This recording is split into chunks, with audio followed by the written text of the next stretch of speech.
Welcome to the channel, viewers. Dr. JW, theologist since 1994.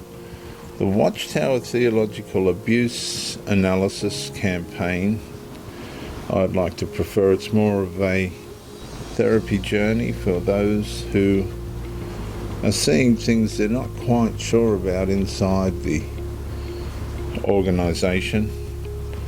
This talk's entitled The Possession Structure when the performance started consuming the entire person. The brother no longer notices when the performance begins. That's the danger now.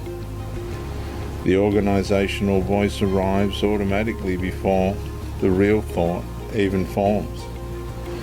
He smiles at the doors, answers correctly, gives spiritually polished comments, then sits alone afterward, unable to remember the last time he felt genuinely honest with anyone inside the congregation, most of all, including himself.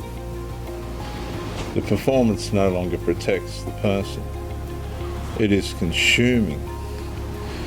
A married elder publicly counsels younger brothers about purity while privately maintaining hidden emotional attachment to a sister whose messages he reveals every night after his wife falls asleep beside him. A pioneer sister quietly fantasizes during meetings while outwardly taking notes about spiritual discipline and loyalty.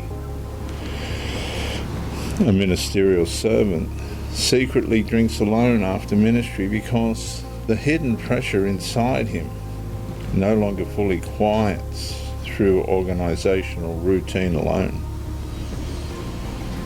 Nothing outwardly appears spiritually broken, and that is what makes the atmosphere increasingly terrifying. Inside performance-governed religious systems like the Watchtower, through kingdom halls and propaganda, the performed identity can slowly grow stronger than the authentic person underneath it. The Watchtower self now operates almost independently. It knows how to sound spiritual, how to appear loyal, how to suppress suspicion, how to confess selectively, how to maintain reputation, how to survive organisationally, while the real self increasingly disappears beneath. Pornography, fantasy, greed, the Jehovah's Witnesses' real self disappears underneath emotional affairs, envy, manipulation, resentment, secret attraction, bitterness, compulsive behaviour, rivalry, loneliness, hidden shame, inward exhaustion, and the congregation now feels psychologically haunted by people slowly vanishing underneath the spiritual versions of themselves they created to survive. A brother publicly confronts another marriage while privately imagining escape from his own. The sister quietly checks whether someone viewed her hidden messages before the meeting starts. An elder warns against worldly corruption, while secretly terrified someone may eventually expose the corruption already spreading through his own private life. The room still sounds spiritually alive, but increasingly the spirituality feels automated, performed, possessed by routine rather than transformed through truth.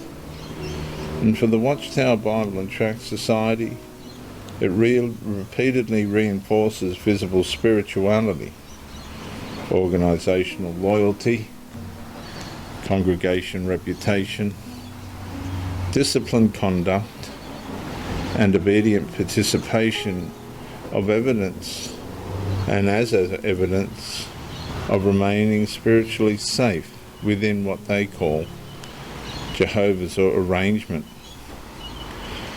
But performance cannot permanently replace inward transformation. Eventually the mask itself begins consuming the person, forced to wear it continually. The scriptural witness exposes the Jehovah's Witnesses' captivity directly. 2 Timothy 3:5 warns about maintaining outward form while denying inward power. Romans 7:22 through 24 describes inward division and captivity, while John 8:36 declares freedom through the Son rather than through maintained appearance systems. And the final meeting conversation ends softly near the parking lot. People hug, smile, encourage one another carefully beneath the Kingdom Hall lights, and somewhere underneath the synchronized spirituality, entire Jehovah's Witness congregations quietly continue, disappearing beneath the performance, now consuming the Jehovah's Witnesses underneath them entirely. I'm Dr. JW. Like and subscribe. Comment to educate me, and share the video to help somebody else.